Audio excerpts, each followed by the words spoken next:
The Audio Cinema presents The Boscombe Valley Mystery by Arthur Conan Doyle, a Sherlock Holmes adventure. We were seated at breakfast one morning, my wife and I, when the maid brought in a telegram. It was from Sherlock Holmes and ran in this way. Have you a couple of days to spare? Have just been wired for from the west of England in connection with Boscombe Valley tragedy. Shall be glad if you will come with me. Air and scenery perfect. Leave Paddington by the 11.15. What do you say, dear? Said my wife, looking across at me. Will you go? I really don't know what to say. I have a fairly long list at present. Oh, and Struther would do your work for you. You have been looking a little pale lately. I think that the change would do you good, and you are always so interested in Mr. Sherlock Holmes's cases. I should be ungrateful if I were not seeing what I gained through one of them. But if I am to go, I must pack at once, for I have only half an hour. My experience of camp life in Afghanistan had at least had the effect of making me a prompt and ready traveler. My wants were few and simple, so that in less than the time stated I was in a cab with my valise, rattling away to Paddington Station. Sherlock Holmes was pacing up and down the platform, his tall, gaunt figure made even gaunter and taller by his long gray traveling cloak and close-fitting cloth cap. It is really very good of you to come, Watson. It makes a considerable difference to me, having someone with me on whom I can thoroughly rely. Local aid is always either worthless or else biased. If you will keep the two corner seats, I shall get the tickets. We had the carriage to ourselves save for an immense litter of papers which Holmes had brought with him. Among these he rummaged and read with intervals of note-taking and of meditation, until we were past reading. Then he suddenly rolled them all into a gigantic ball and tossed them up onto the rack. Have you heard anything of the case? Not a word. I have not seen a paper for some days. The London press has not had very full accounts. I have just been looking through all the recent papers in order to master the particulars. It seems, from what I gather, to be one of those simple cases which are so extremely difficult. That sounds a little paradoxical. But it is profoundly true. Singularity is almost invariably a clue. The more featureless and commonplace a crime is, the more difficult is it to bring it home. In this case, however, they have established a very serious case against the son of the murdered man. It is a murder, then? Well, it is conjectured to be so. I shall take nothing for granted until I have the opportunity of looking personally into it. I will explain the state of things to you, as far as I have been able to understand it, in a very few words. Boscombe Valley is a country district not very far from Ross in Herefordshire. The largest landed proprietor in that part is a Mr. John Turner, who made his money in Australia and returned some years ago to the old country. One of the farms which he held, that of Hatherley, was let to Mr. Charles McCarthy, who was also an ex-Australian. The men had known each other in the colonies, so that it was not unnatural that when they came to settle down they should do so as near each other as possible. Turner was apparently the richer man, so McCarthy became his tenant, but still remained, it seems, upon terms of perfect equality as they were frequently together. McCarthy had one son, a lad of 18, and Turner had an only daughter of the same age, but neither of them had wives living. They appeared to have avoided the society of the neighboring English families, and to have led retired lives, though both the McCarthys were fond of sport, and were frequently seen at the race meetings of the neighborhood. McCarthy kept two servants, a man and a girl. Turner had a considerable household, some half-dozen at the least. That is as much as I have been able to gather about the families. Now for the facts. On the 3rd of June, that is, on Monday last, McCarthy left his house at Hatherley about 3 in the afternoon and walked down to the Boscombe Pool, which is a small lake formed by the spreading out of the stream which runs down the Boscombe Valley. He had been out with his serving man in the morning at Ross, and he had told the man that he must hurry, as he had an appointment of importance to keep at 3. From that appointment, he never came back alive. From Hatherley farmhouse to the Boscombe Pool is 1/4 mile, and 2 people saw him as he passed over this ground. One was an old woman whose name is not mentioned, and the other was William Crowder, a gamekeeper in the employ of Mr. Turner. Both these witnesses depose that Mr. McCarthy was walking alone.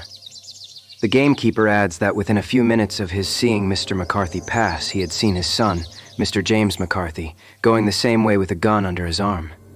To the best of his belief, the father was actually in sight at the time, and the son was following him. He thought no more of the matter until he heard in the evening of the tragedy that had occurred.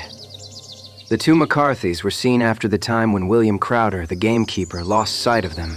The Boscombe pool is thickly wooded round, with just a fringe of grass and of reeds round the edge.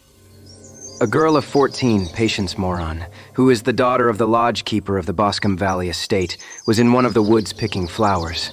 She states that while she was there, she saw, at the border of the wood and close by the lake, Mr. McCarthy and his son, and that they appeared to be having a violent quarrel. She heard Mr. McCarthy the elder using very strong language to his son, and she saw the latter raise up his hand as if to strike his father. She was so frightened by their violence that she ran away and told her mother when she reached home that she had left the two McCarthys quarreling near Boscombe Pool, and that she was afraid that they were going to fight. She had hardly said the words when young Mr. McCarthy came running up to the lodge to say that he had found his father dead in the wood, and to ask for the help of the lodge-keeper. He was much excited without either his gun or his hat, and his right hand and sleeve were observed to be stained with fresh blood. On following him, they found the dead body stretched out upon the grass beside the pool. The head had been beaten in by repeated blows of some heavy and blunt weapon. The injuries were such as might very well have been inflicted by the butt end of his son's gun, which was found lying on the grass within a few paces of the body. Under these circumstances, the young man was instantly arrested, and a verdict of willful murder having been returned at the inquest on Tuesday, he was on Wednesday brought before the magistrates at Ross, who have referred the case to the next assizes. Those are the main facts of the case as they came out before the coroner and at the police court. I could hardly imagine a more damning case. If ever circumstantial evidence pointed to a criminal, it does so here. Circumstantial evidence is a very tricky thing. It may seem to point very straight to one thing, but if you shift your own point of view a little, you may find it pointing in an equally uncompromising manner to something entirely different. It must be confessed, however, that the case looks exceedingly grave against the young man, and it is very possible that he is indeed the culprit. There are several people in the neighborhood, however, and among them Miss Turner, the daughter of the neighboring landowner, who believe in his innocence, and who have retained Lestrade, whom you may recollect in connection with the study in Scarlet to work out the case in his interest. Lestrade, being rather puzzled, has referred the case to me, and hence it is that two middle-aged gentlemen are flying westward at 50 miles an hour, instead of quietly digesting their breakfast at home.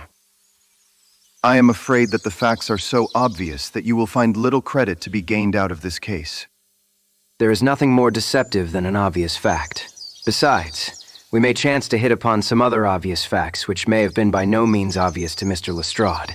You know me too well to think that I am boasting when I say that I shall either confirm or destroy his theory by means which he is quite incapable of employing, or even of understanding.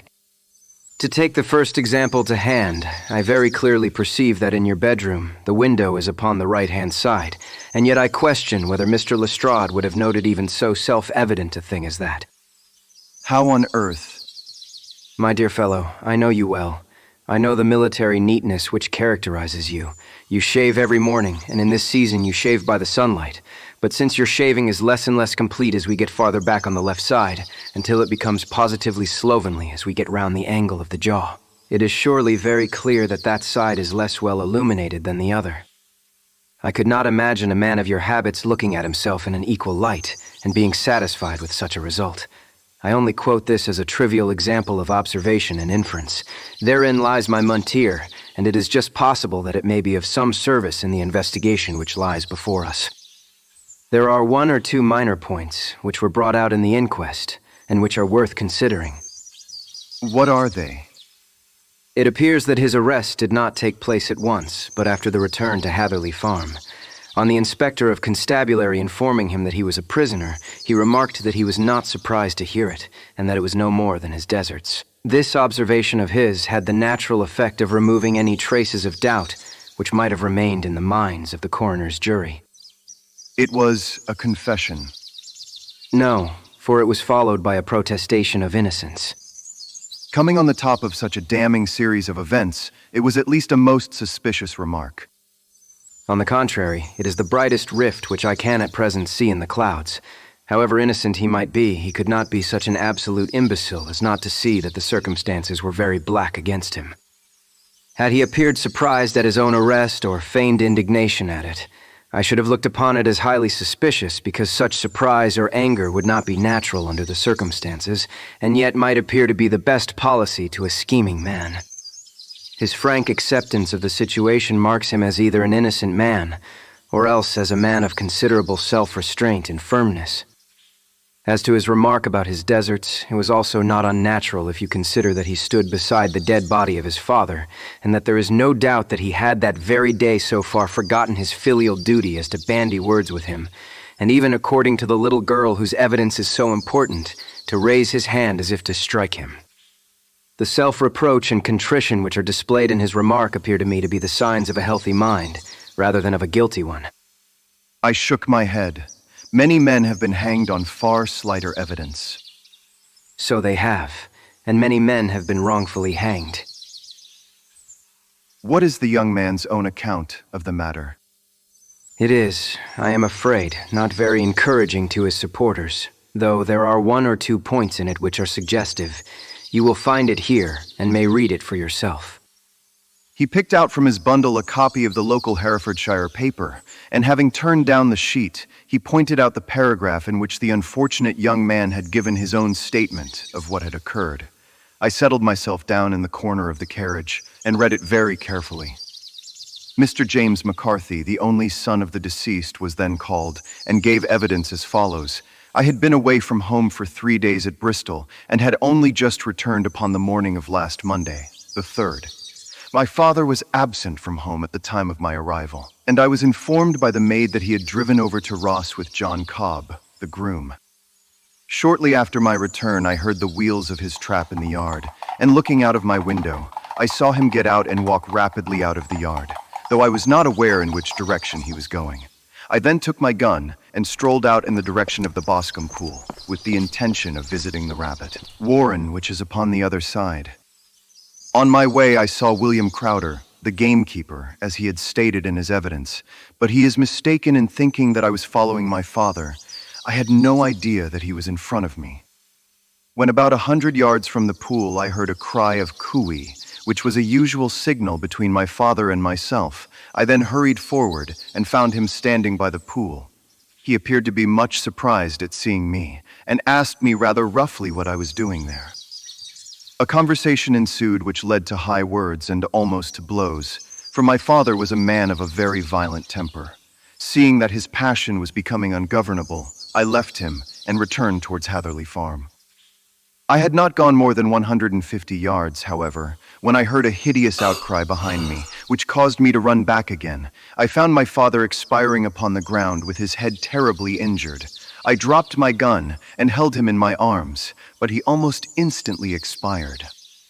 I knelt beside him for some minutes and then made my way to Mr. Turner's lodge keeper, his house being the nearest, to ask for assistance. I saw no one near my father when I returned, and I have no idea how he came by his injuries. He was not a popular man, being somewhat cold and forbidding in his manners, but he had, as far as I know, no active enemies. I know nothing further of the matter. The coroner, did your father make any statement to you before he died? Witness, he mumbled a few words, but I could only catch some allusion to a rat. The coroner, what did you understand by that? Witness, it conveyed no meaning to me. I thought that he was delirious. The coroner, what was the point upon which you and your father had this final quarrel? Witness, I should prefer not to answer. The coroner, I am afraid that I must press it. Witness, it is really impossible for me to tell you. I can assure you that it has nothing to do with the sad tragedy which followed. The coroner, that is for the court to decide.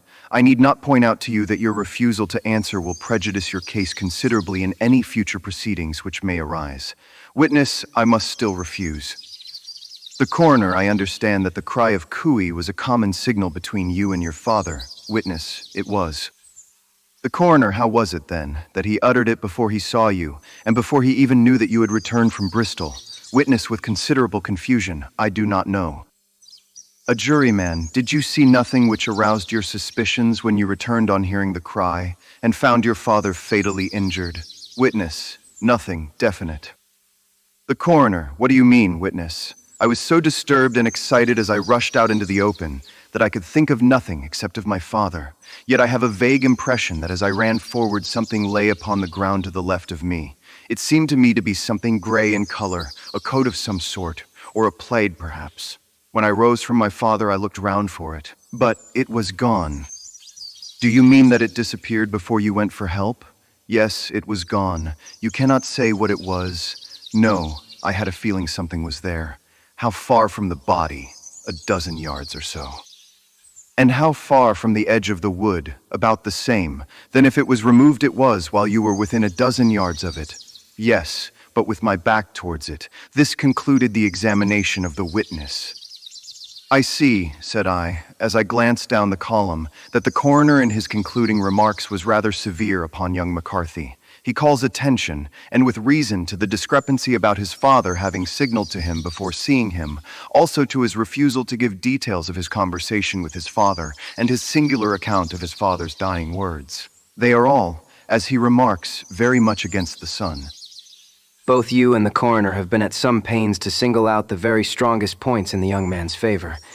Don't you see that you alternately give him credit for having too much imagination and too little? Too little if he could not invent a cause of quarrel which would give him the sympathy of the jury; too much if he evolved from his own inner consciousness anything so outrun as a dying reference to a rat and the incident of the vanishing cloth. No, sir. I shall approach this case from the point of view that what this young man says is true, and we shall see whither that hypothesis will lead us. And now here is my pocket, Petrarch, and not another word shall I say of this case until we are on the scene of action. We lunch at Swindon, and I see that we shall be there in 20 minutes. It was nearly 4 o'clock when we at last, after passing through the beautiful Stroud Valley and over the broad gleaming Severn, found ourselves at the pretty little country town of Ross. A lean ferret, like man, furtive and sly-looking, was waiting for us upon the platform, in spite of the light brown dustcoat and leather leggings which he wore in deference to his rustic surroundings. I had no difficulty in recognizing Lestrade, of Scotland Yard. With him we drove to the Hereford Arms, where a room had already been engaged for us. I have ordered a carriage. I knew your energetic nature, and that you would not be happy until you had been on the scene of the crime. It was very nice and complimentary of you. It is entirely a question of barometric pressure. I do not quite follow. How is the glass? 29, I see. No wind and not a cloud in the sky. I have a case full of cigarettes here which need smoking, and the sofa is very much superior to the usual country hotel abomination. I do not think that it is probable that I shall use the carriage tonight. You have, no doubt, already formed your conclusions from the newspapers. The case is as plain as a pikestaff, and the more one goes into it, the plainer it becomes. Still, of course, one can't refuse a lady, and such a very positive one, too. She had heard of you, and would have your opinion, though I repeatedly told her that there was nothing which you could do which I had not already done. Why, bless my soul, here is her carriage at the door. He had hardly spoken before there rushed into the room one of the most lovely young women that I have ever seen in my life. Her violet eyes shining, her lips parted, a pink flush upon her cheeks, all thought of her natural reserve lost in her overpowering excitement and concern. She glanced from one to the other of us, and finally, with a woman's quick intuition, fastened upon my companion. "Oh, Mr. Sherlock Holmes, I am so glad that you have come. I have driven down to tell you so. I know that James didn't do it. I know it, and I want you to start upon your work knowing it too. Never let yourself doubt upon that point. We have known each other since we were little children, and I know his faults as no one else does, but he is too tender-hearted to hurt a fly. Such a charge is absurd to anyone who really knows him." I hope we may clear him, Miss Turner. You may rely upon my doing all that I can. But you have read the evidence. You have formed some conclusion. Do you not see some loophole, some flaw? Do you not yourself think that he is innocent? I think that it is very probable. "There now," she cried, throwing back her head and looking defiantly at Lestrade. "You hear, he gives me hopes." I am afraid that my colleague has been a little quick in forming his conclusions. But he is right. Oh, I know that he is right. James never did it. And about his quarrel with his father, I am sure that the reason why he would not speak about it to the coroner was because I was concerned in it. In what way? It is no time for me to hide anything. James and his father had many disagreements about me. Mr. McCarthy was very anxious that there should be a marriage between us. James and I have always loved each other as brother and sister. But of course he is young and has seen very little of life yet. And, well, he naturally did not wish to do anything like that yet. So there were quarrels, and this, I am sure, was one of them. And your father, was he in favor of such a union? No, he was averse to it also. No one but Mr. McCarthy was in favor of it. A quick blush passed over her fresh young face as Holmes shot one of his keen, questioning glances at her. Thank you for this information. May I see your father if I call tomorrow? I am afraid the doctor won't allow it. The doctor? Yes, have you not heard? Poor father has never been strong for years back, but this has broken him down completely. He is taken to his bed, and Dr. Willows says that he is a wreck and that his nervous system is shattered. Mr. McCarthy was the only man alive who had known Dad in the old days in Victoria. Huh, in Victoria, that is important. Yes, at the mines. Quite so, at the gold mines, where, as I understand, Mr. Turner made his money. Yes, certainly. Thank you, Miss Turner. You have been of material assistance to me. You will tell me if you have any news tomorrow. No doubt you will go to the prison to see James. Oh, if you do, Mr. Holmes, do tell him that I know him to be innocent. I will, Miss Turner. I must go home now, for Dad is very ill and he misses me, so if I leave him, goodbye and God help you in your undertaking. She hurried from the room as impulsively as she had entered, and we heard the wheels of her carriage rattle off down the street. I am ashamed of you, Holmes. Why should you raise up hopes which you are bound to disappoint? I am not over-tender of heart, but I call it cruel. I think that I see my way to clearing James McCarthy. Have you an order to see him in prison? Yes, but only for you and me. Then I shall reconsider my resolution about going out. We have still time to take a train to Hereford and see him tonight. Ample.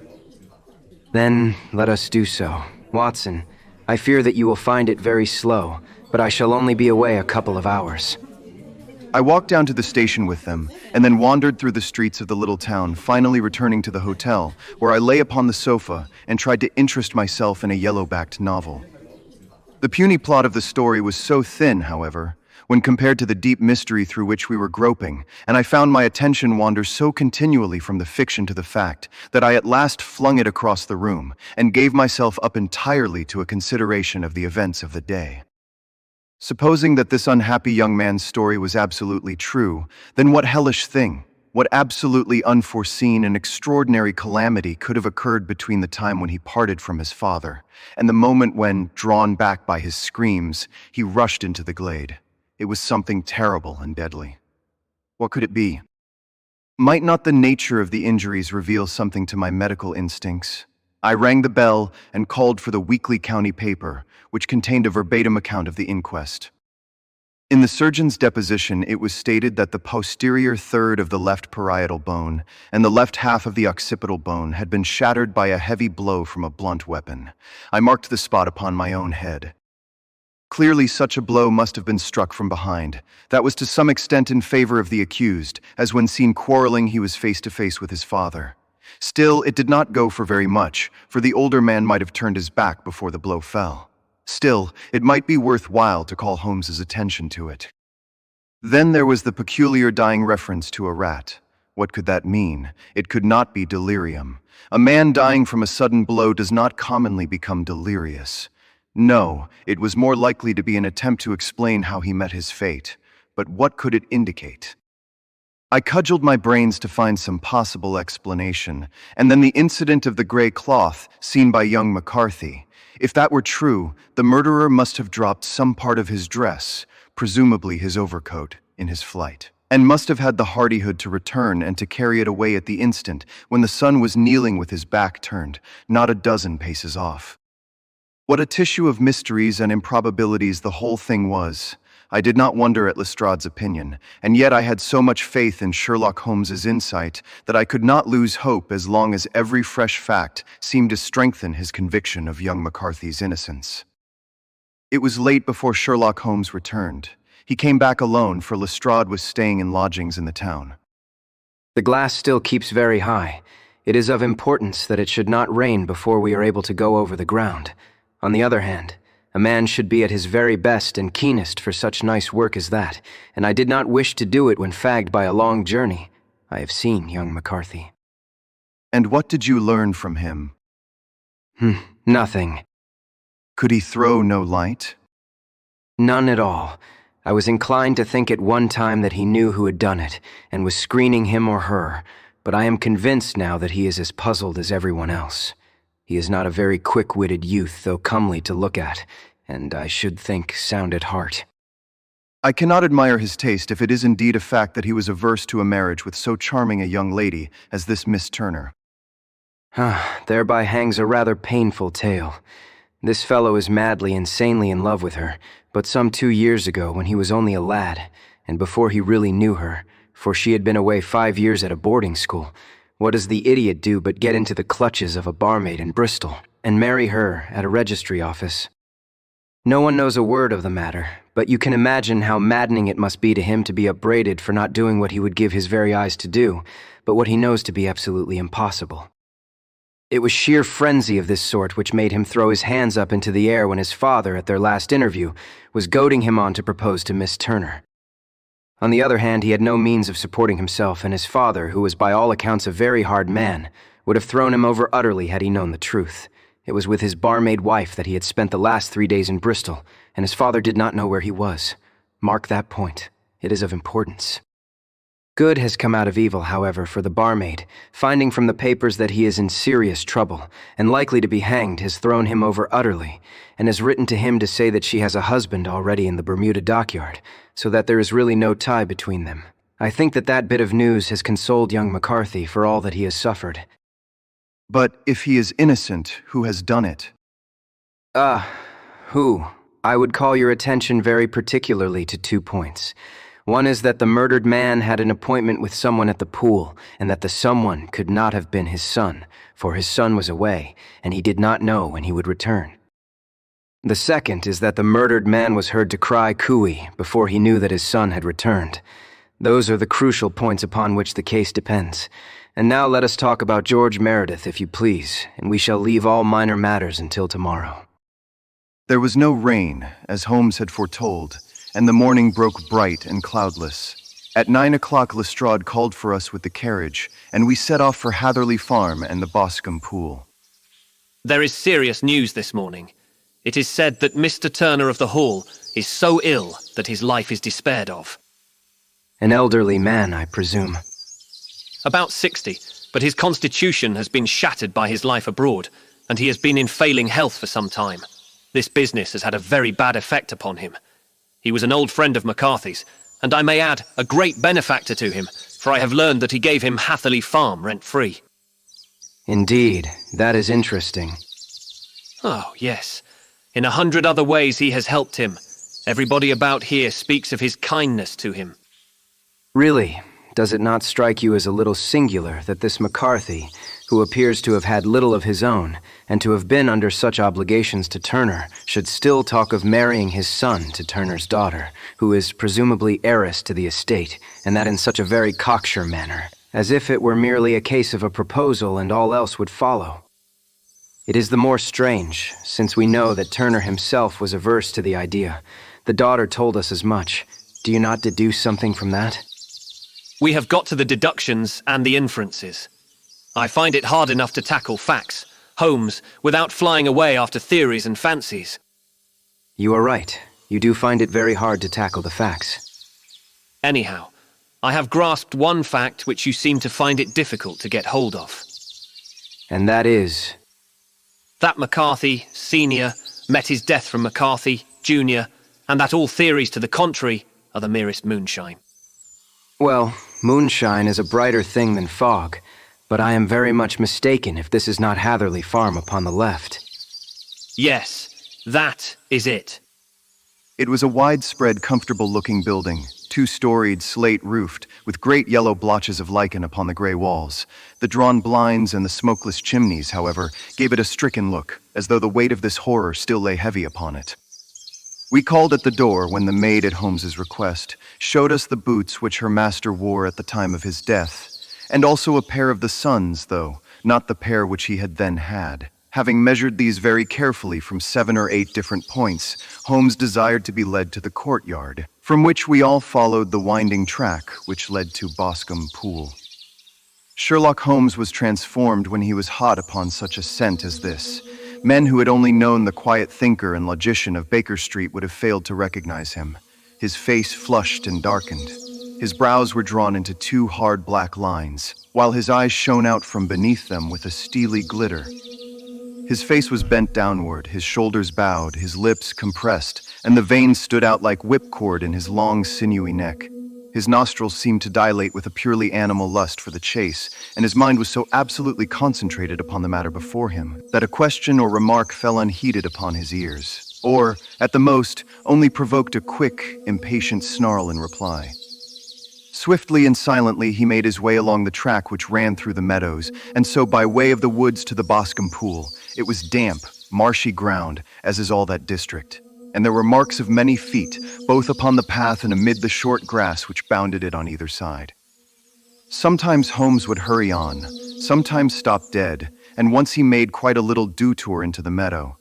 Lestrade and I walked behind him, the detective indifferent and contemptuous, while I watched my friend with the interest which sprang from the conviction that every one of his actions was directed towards a definite end. The Boscombe Pool, which is a little reed-girt sheet of water some 50 yards across, is situated at the boundary between the Hatherley farm and the private park of the wealthy Mr. Turner. Above the woods which lined it upon the farther side we could see the red, jutting pinnacles which marked the site of the rich land owner's dwelling. On the Hatherley side of the pool the woods grew very thick, and there was a narrow belt of sodden grass 20 paces across between the edge of the trees and the reeds which lined the lake. Lestrade showed us the exact spot at which the body had been found, and indeed, so moist was the ground that I could plainly see the traces which had been left by the fall of the stricken man. To Holmes, as I could see by his eager face and peering eyes, very many other things were to be read upon the trampled grass. He ran round, like a dog who is picking up a scent, and then turned upon my companion. What did you go into the pool for? I fished about with a rake. I thought there might be some weapon or other trace, but how on earth? Oh, tut, tut. I have no time. That left foot of yours with its inward twist is all over the place. A mole could trace it, and there it vanishes among the reeds. Oh, how simple it would all have been had I been here before they came like a herd of buffalo and wallowed all over it. Here is where the party with the lodge keeper came, and they have covered all tracks for 6 or 8 feet round the body. But here are 3 separate tracks of the same feet. He drew out a lens and lay down upon his waterproof to have a better view, talking all the time rather to himself than to us. These are young McCarthy's feet. Twice he was walking, and once he ran swiftly so that the soles are deeply marked and the heels hardly visible. That bears out his story. He ran when he saw his father on the ground. Then here are the father's feet as he paced up and down. What is this, then? It is the butt end of the gun as the son stood listening, and this. What have we here, Tiptoes? Tiptoes square, too. Quite unusual boots. They come, they go, they come again. Of course, that was for the cloak. Now, where did they come from? He ran up and down, sometimes losing, sometimes finding the track until we were well within the edge of the wood, and under the shadow of a great beech, the largest tree in the neighborhood. Holmes traced his way to the farther side of this, and lay down once more upon his face with a little cry of satisfaction.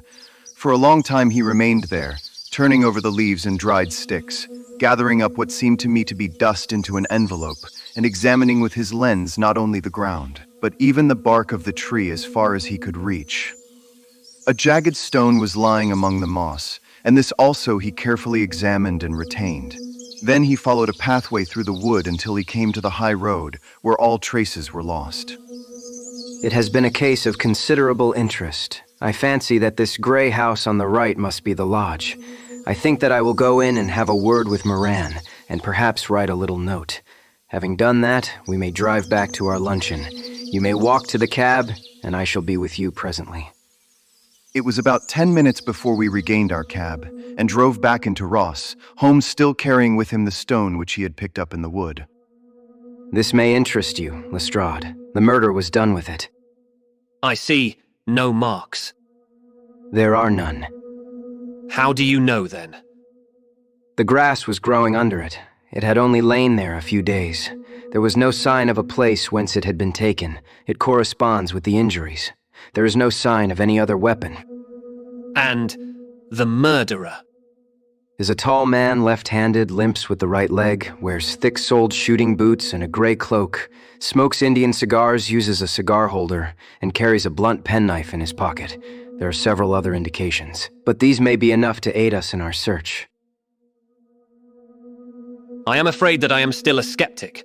Theories are all very well, but we have to deal with a hard-headed British jury. Nous verrons. You work your own method, and I shall work mine. I shall be busy this afternoon, and shall probably return to London by the evening train. And leave your case unfinished. No, finished. But the mystery? It is solved. Who was the criminal, then?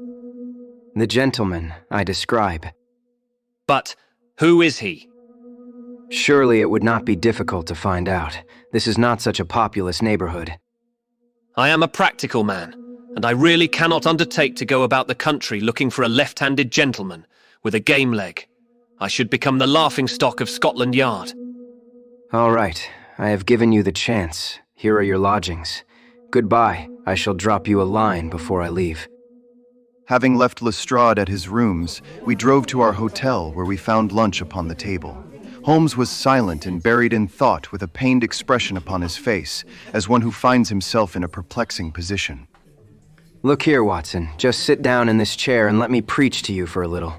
I don't quite know what to do, and I should value your advice. Light a cigar, and let me expound.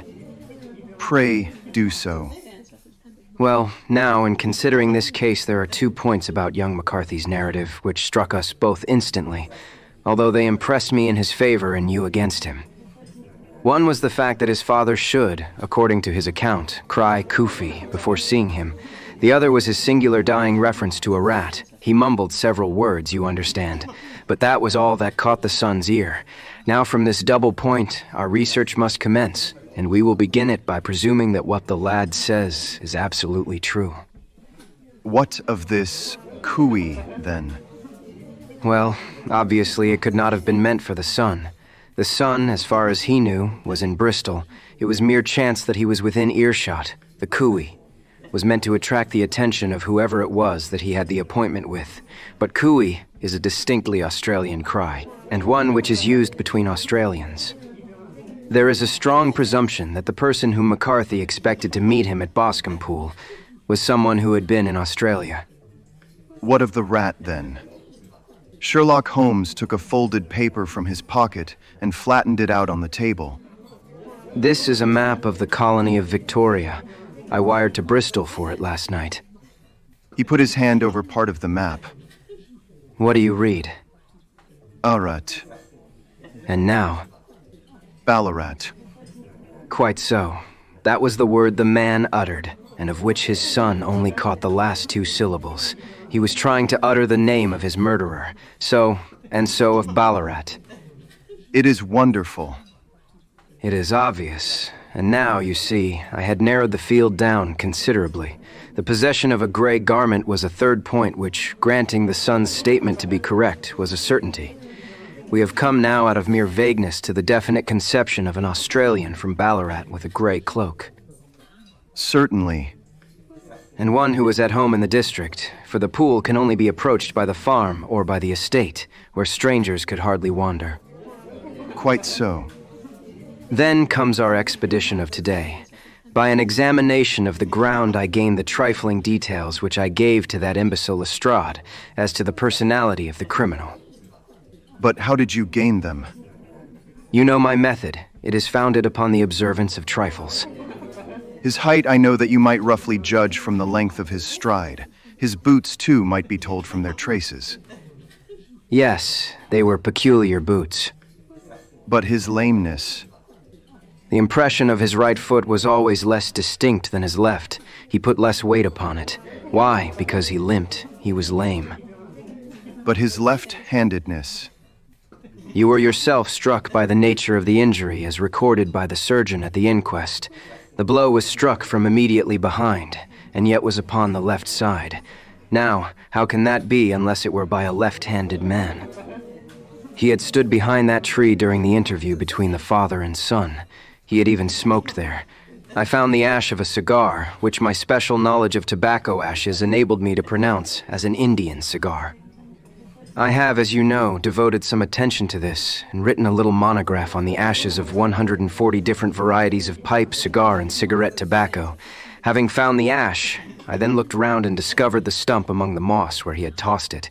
It was an Indian cigar, of the variety which are rolled in Rotterdam. And the cigar holder. I could see that the end had not been in his mouth. Therefore, he used a holder. The tip had been cut off, not bitten off, but the cut was not a clean one, so I deduced a blunt penknife. Holmes, you have drawn a net round this man from which he cannot escape, and you have saved an innocent human life as truly as if you had cut the cord which was hanging him. I see the direction in which all this points. The culprit is... Mr. John Turner, cried the hotel waiter, opening the door of our sitting room and ushering in a visitor. The man who entered was a strange and impressive figure. His slow, limping step and bowed shoulders gave the appearance of decrepitude, and yet his hard, deep-lined, craggy features and his enormous limbs showed that he was possessed of unusual strength of body and of character. His tangled beard, grizzled hair, and outstanding, drooping eyebrows combined to give an air of dignity and power to his appearance, but his face was of an ashen white, while his lips and the corners of his nostrils were tinged with a shade of blue. It was clear to me at a glance that he was in the grip of some deadly and chronic disease. Pray sit down on the sofa. You had my note? Yes, the lodge-keeper brought it up. You said that you wished to see me here to avoid scandal. I thought people would talk if I went to the hall. And why did you wish to see me? He looked across at my companion with despair in his weary eyes, as though his question was already answered. Yes, it is so. I know all about McCarthy. God help me, but I would not have let the young man come to harm. I give you my word that I would have spoken out if it went against him at the assizes. I am glad to hear you say so. I would have spoken now had it not been for my dear girl. It would break her heart. It will break her heart when she hears that I am arrested. It may not come to that. What? I am no official agent. I understand that it was your daughter who required my presence here, and I am acting in her interests. Young McCarthy must be got off, however. I am a dying man. I have had diabetes for years. My doctor says it is a question whether I shall live a month. Yet I would rather die under my own roof than in a jail. Holmes rose and sat down at the table with his pen in his hand and a bundle of paper before him. Just tell us the truth.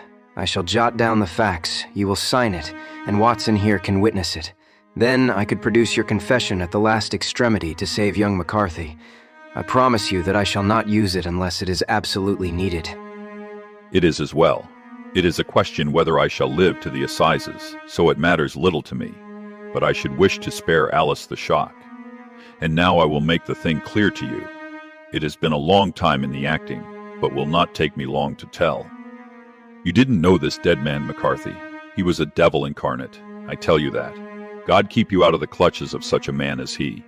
His grip has been upon me these 20 years, and he has blasted my life. I'll tell you first how I came to be in his power. It was in the early 60s at the diggings. I was a young chap then, hot-blooded and reckless, ready to turn my hand at anything. I got among bad companions, took to drink, had no luck with my claim, took to the bush, and in a word became what you would call over here a highway robber.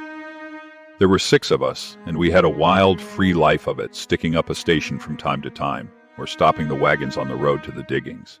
Black Jack of Ballarat was the name I went under, and our party is still remembered in the colony as the Ballarat Gang. One day, a gold convoy came down from Ballarat to Melbourne, and we lay in wait for it and attacked it. There were 6 troopers and 6 of us, so it was a close thing, but we emptied 4 of their saddles at the first volley. 3 of our boys were killed, however, before we got the swag. I put my pistol to the head of the wagon driver, who was this very man McCarthy. I wished to the Lord that I had shot him then, but I spared him, though I saw his wicked little eyes fixed on my face, as though to remember every feature. We got away with the gold, became wealthy men, and made our way over to England without being suspected. There I parted from my old pals and determined to settle down to a quiet and respectable life. I bought this estate, which chanced to be in the market, and I set myself to do a little good with my money, to make up for the way in which I had earned it. I married, too, and though my wife died young, she left me my dear little Alice. Even when she was just a baby, her wee hand seemed to lead me down the right path as nothing else had ever done. In a word, I turned over a new leaf, and did my best to make up for the past. All was going well when McCarthy laid his grip upon me.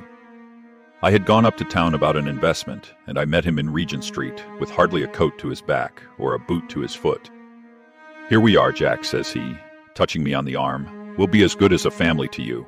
There is 2 of us, me and my son, and you can have the keeping of us. If you don't, it is a fine law. Abiding country is England, and there is always a policeman within hail." Well, down they came to the West Country. There was no shaking them off. And there they have lived rent-free on my best land ever since. There was no rest for me, no peace, no forgetfulness. Turn where I would, there was his cunning, grinning face at my elbow. It grew worse as Alice grew up, for he soon saw I was more afraid of her knowing my past than of the police. Whatever he wanted he must have, and whatever it was I gave him without question: land, money, houses. Until at last he asked a thing which I could not give. He asked for Alice. His son, you see, had grown up, and so had my girl, and as I was known to be in weak health, it seemed a fine stroke to him that his lad should step into the whole property. But there I was firm. I would not have his cursed stock mixed with mine. Not that I had any dislike to the lad, but his blood was in him, and that was enough. I stood firm. McCarthy threatened. I braved him to do his worst. We were to meet at the pool midway between our houses to talk it over. When I went down there, I found him talking with his son, so I smoked a cigar and waited behind a tree until he should be alone. But as I listened to his talk, all that was black and bitter in me seemed to come uppermost. He was urging his son to marry my daughter with as little regard for what she might think as if she were a slut from off the streets. It drove me mad to think that I and all that I held most dear should be in the power of such a man as this. Could I not snap the bond? I was already a dying and a desperate man. Though clear of mind and fairly strong of limb, I knew that my own fate was sealed. But my memory and my girl both could be saved, if I could but silence that foul tongue. I did it, Mr. Holmes. I would do it again. Deeply as I have sinned, I have led a life of martyrdom to atone for it. But that my girl should be entangled in the same meshes which held me was more than I could suffer. I struck him down with no more compunction than if he had been some foul and venomous beast. His cry brought back his son, but I had gained the cover of the wood, though I was forced to go back to fetch the cloak which I had dropped in my flight. That is the true story, gentlemen, of all that occurred. Well, it is not for me to judge you. I pray that we may never be exposed to such a temptation. I pray not, sir. And what do you intend to do? In view of your health, nothing. You are yourself aware that you will soon have to answer for your deed at a higher court than the assizes. I will keep your confession, and if McCarthy is condemned, I shall be forced to use it. If not, it shall never be seen by mortal eye, and your secret, whether you be alive or dead, shall be safe with us. Farewell, then. Your own deathbeds, when they come, will be the easier for the thought of the peace which you have given to mine. Tottering and shaking in all his giant frame, he stumbled slowly from the room. God help us. Why does fate play such tricks with poor, helpless worms? I never hear of such a case as this that I do not think of Baxter's words and say, "There, but for the grace of God, goes Sherlock Holmes." James McCarthy was acquitted at the assizes on the strength of a number of objections which had been drawn out by Holmes and submitted to the defending counsel. Old Turner lived for 7 months after our interview, but he is now dead, and there is every prospect that the son and daughter may come to live happily together. You have been listening to the Boscombe Valley Mystery by Arthur Conan Doyle. a cinematic audio production by the Audio Cinema. Visit app.theaudiocinema.com for more cinematic audio productions.